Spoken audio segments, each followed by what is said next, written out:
pessoal, mas assim, a nossa ideia hoje, né? Fazer um brinde com a Giulio Ferrari só traz coisas boas. Saúde, né? Saúde. Pessoal, saúde. Saúde aí, sucesso pra gente, né? Bom, então a nossa ideia hoje a gente está pensando numa forma da gente reunir os sommeliers profissionais, vamos dizer assim, porque hoje existem pessoas que se intitulam sommeliers, né, trabalhando às vezes até nem trabalhando diretamente com vinho. Mas a nossa ideia hoje era reunir vocês, assim, a gente fazer esse primeiro encontro, esse primeiro dia do sommelier da Decanter. E a ideia é que a partir do ano que vem a gente possa se repetir outras vezes, a gente possa reunir aqui para a gente estar sempre degustando, acompanhando as novidades da Decanter, conversando, trocando informações, ficando mais unidos, né, enquanto classe, né? Acho que o sommelier normalmente trabalha tantas horas, né? E é tão difícil da gente se ver e discutir, ver o que está acontecendo e trocar informações técnicas, informações gerais, né? Então a nossa ideia era fazer um encontro assim, que fosse um encontro exclusivo para os sommeliers, né? Nós temos vários tipos de encontro aqui na Decanter, que a gente traz restaurateurs e outras pessoas que trabalham no salão, jornalistas, né? Então a gente queria realmente que esse primeiro encontro fosse uma oportunidade para a gente estarmos juntos aqui, degustando grandes vinhos, né? Esse ano foi o ano da Itália para a Decanter, foi um ano que a gente fez um trabalho muito forte com a Itália. A gente deu uma incrementada boa no portfólio, que já era um dos mais interessantes do Brasil, né? E esse ano a gente resolveu trazer aí grandes vinhos de uma escola de vinhos naturais na Itália, né, que eles chamam de vini veri, né, vinhos verdadeiros, vinhos naturais. Muitos desses produtores, eles não gostam de ser enquadrados nem na escola biodinâmica, nem orgânica, né, mas são produtores que fazem vinhos de terroir, vinhos totalmente elaborados no vinhedo e não na cantina. Então, assim, a minha ideia hoje, para a gente fechar o ano, né, e conversar e dar um start nesse projeto, era reunir vocês aqui para a gente tomar alguma dessas joias preciosas, né, esses grandes vinhos que a Itália produz, e, assim, com uma atenção especial para esses produtores que produzem esses vinhos naturais, né? Vitovska, onde é que você foi achar isso? Estava contando ali para o seu Adolar no almoço, né?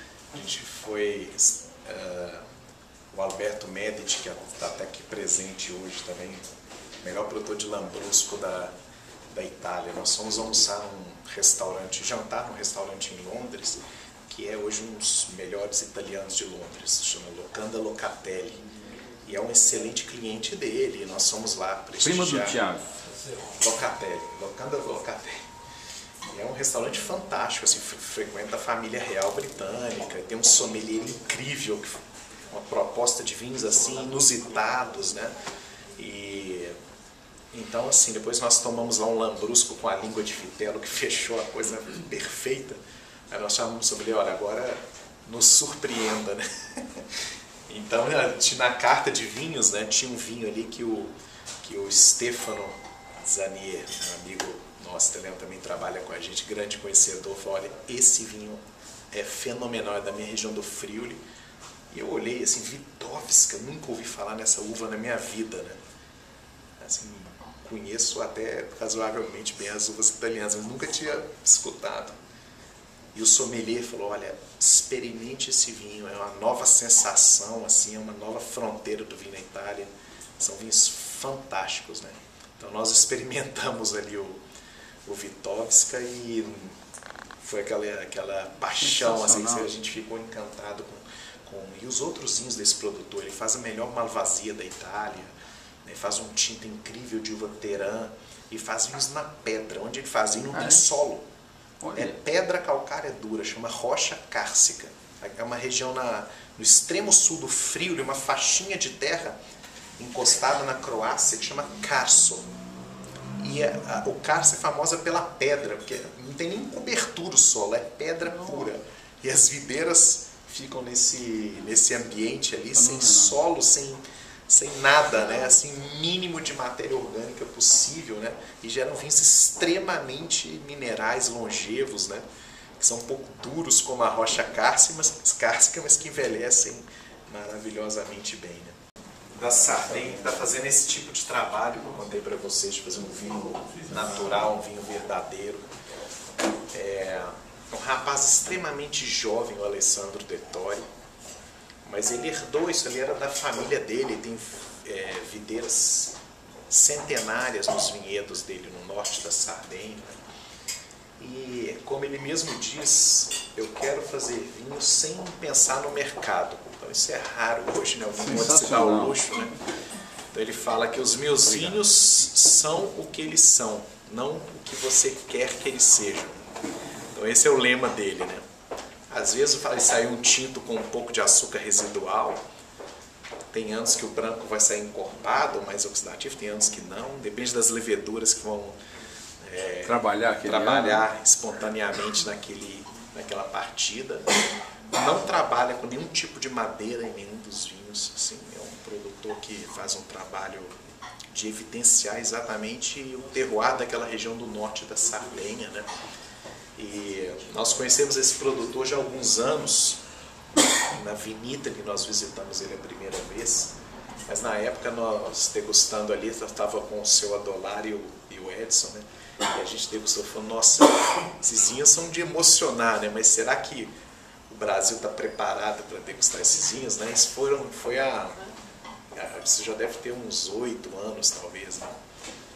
E nós ficamos esse tempo em contato com o Dettori, com o Alessandro, ele pedindo, poxa, leva meus vinhos para o Brasil e tudo.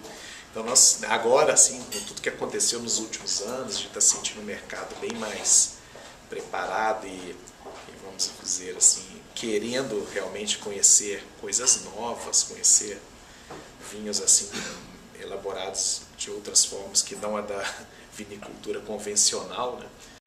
Tem 69% da área da Sardenha é área culinar, mais do que a média da Itália, que já é um país bastante culinar, né? Mas toda essa região central é que nós temos até montanhas aqui nessa micro-região, né? Toda essa região aqui é granítica, então calcário, granito e planícies aluviais, com uma mistura de solo, argila, areia, né, um pouco de rochas. Falo para o final da degustação pela importância dele, pela qualidade, né? Mas eu fiz uma opção mais assim em trazer os vinhos pelo nível de estrutura, né? Trazer os vinhos mais elegantes e delicados para o começo, para a gente finalizar com os da Sardenha, né? Vinhos com mais álcool, mais presença, né? Então esse vinho, como é um Borgonha, vamos dizer assim, italiano, né? Eu servi ele antes. Bom, falar do Mont Privato, eu vou resumir o que é o Mont Privato, uma historinha que aconteceu comigo uns anos atrás. Mais precisamente em 97 eu fiz uma viagem para o Piemonte para visitar os produtores tradicionalistas do Piemonte. E eu tive o prazer, né, de fazer essa viagem no carro do Gianfranco Soldera. E a gente era um grupo, um grupo de umas 30 pessoas, foram vários carros, né? E eu, por sorte, eu fiquei viajando do lado de Soldera, que é um dos grandes produtores da Itália e do mundo, né? E a gente foi visitar 6 produtores tradicionalistas do Piemonte.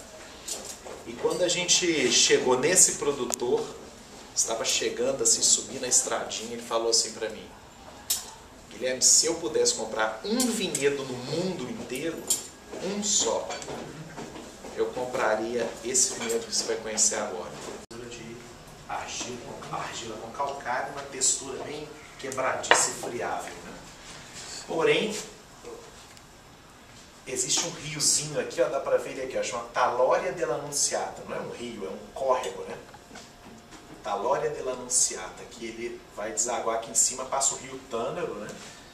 E esse rio divide a região em dois períodos geológicos distintos. Aqui predomina o solo helvético e aqui o solo do período tortoniano. Então, você cruzou esse riachinho aqui, nós estamos falando questão de metros, nós temos 5 milhões de anos de distância no período geológico. 5 milhões de anos.